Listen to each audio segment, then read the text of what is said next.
teach 5th grade at Madawaska Elementary School. We drove 5 hours to get here last night, and there's still 2 feet of snow there. So our project is soap screens. About a couple of months ago, we got, I was approached by a local businesswoman, Julie Rader. She happens to be a dietitian, and she also has a soap making business. So her soap making business is called Nutritious Skin, and she developed a new technique to make large batches of soap. And she wanted to know if we could possibly make some soap screens for her, because it's not something she can buy on Amazon, because she just developed the technique. So I thought, what a great and engaging way to have my kids partner up with a local business and possibly make a difference. Well, they did make some successful soap screens, and Julie was able to use them in her soap making. And so the kids they learned the soap making process, which was much more complicated than they imagined. And Julie ended up with some beautiful products. And I know that she's been successful because she posts her products on Facebook as soon as she makes them. And she's got clients asking to buy them immediately. So she's had quite a bit of success with her soaps and her soap screening. One unique thing about Julie is everything that she makes her soaps with are locally sourced products.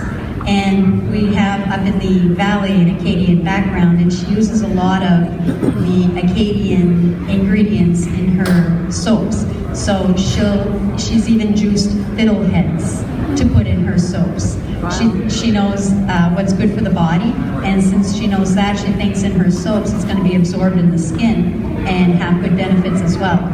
So if she can get anything locally, she uses it. She's used fiddleheads, buckwheat flour, which we make toys with, and anything she can find. The girls are going to tell you a little bit more about that, so I'm going to turn it over to them. Hi, I'm Dasha. Hi, I'm Haley. Hi, I'm Lucy. Miss Julie Rader, a soap maker in town, has a new technique to make soap. It's the lift and pull. She can't buy screens at any stores. She knew we had a 3D printer and asked if we could make some screens for her. We decided to use the engineering process to make her some. Miss Rader came in. She told us what she needed for our criteria and constraints. She needed a 3-inch circle for her circular soaps and a 12 by 9-inch screen for the bigger ones. Miss Rader showed us a YouTube video of the process she uses to make her soap. She also showed us a screen that one of her friends made using acrylic. She drew some designs she liked on the board. The students opened up Tinkercad, a 3D design app, and began building screens. Miss Rader walked around and gave us some ideas about what she would like. Our next step was to plan an idea. We tried selecting some promising solutions. Dasha did a rabbit because she thought it would be cute for this, and rabbits are very Maine themed. Lucy chose to do a star because if there are more holes in the design would be more intricate. And I decided to do a lobster because there are many lobsters in Maine and are very Maine themed. And lobsters are a big treat in Maine. Our next step was to create and build a prototype.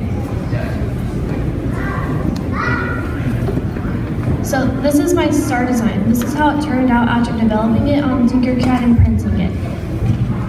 This is Haley's lobster design. This is how hers turned out after developing it on Tinkercad and printing it. And this is Dasha's. She developed it on Tinkercad and printed it, and this is how hers turned out. Our next step was to test and evaluate. I noticed that the spokes of my star weren't completely in, so I fixed it with a 3D pen. My lobster soap screen, as you can see, printed out well, and there is no need for improving. My rabbit one printed out well, but I noticed that the little spokes on the side weren't connected to the rabbit, so Miss Gina and I fixed it with a 3D pen.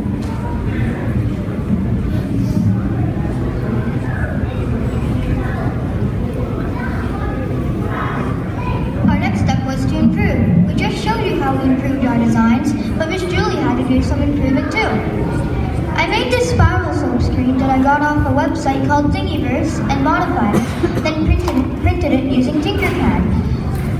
Miss Julie turned it into a soap screen and it made a very nice soap. It made this soap. Miss Julie really liked it, so we took the soap screen and turned it into a 9 by 12 inch soap screen. Like this one.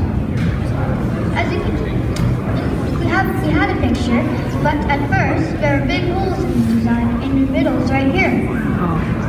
Here's how it turned out after turning it into a soap. There are big diamond shapes in the corners which Miss Julie didn't like. The soap would go through the bigger holes rather than the little holes because it was much easier to go through. So we took parts of the spiral and filled up the holes, and it made a better design. We tried many attempts. The first attempt, the soap batter was too thin. Then Miss Julie did another attempt, but the soap batter was too thick. Then Miss Julie tried it one last time, and it was just right. The last attempt made this soap.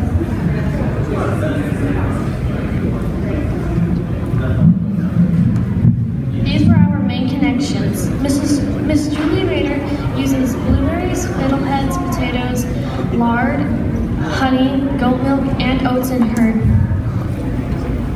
soap. She also uses buckwheat in her soap too.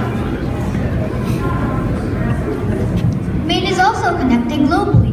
She has an Etsy store online where anyone around the world could buy her soap. She also got interviewed for an international magazine where in the future anyone could read. She also has a YouTube channel online where anyone could watch her videos. She has over 12,000 subscribers. The cost for the material would be, for a 3-inch circular one, like my spiral one, would be about 8 cents per meter. So the cost of the full soap screen would be about 19 cents. For our largest soap screen, like this 9 by 12 one, would be about $2.25.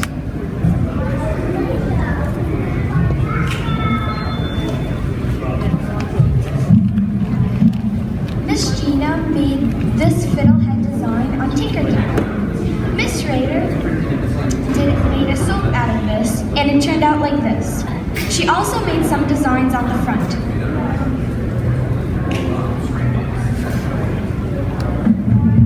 And then we had a few videos of the process because it's a lot of people don't understand the process. She puts the screen down at the bottom. The videos don't show up here because we just turned it into PowerPoint.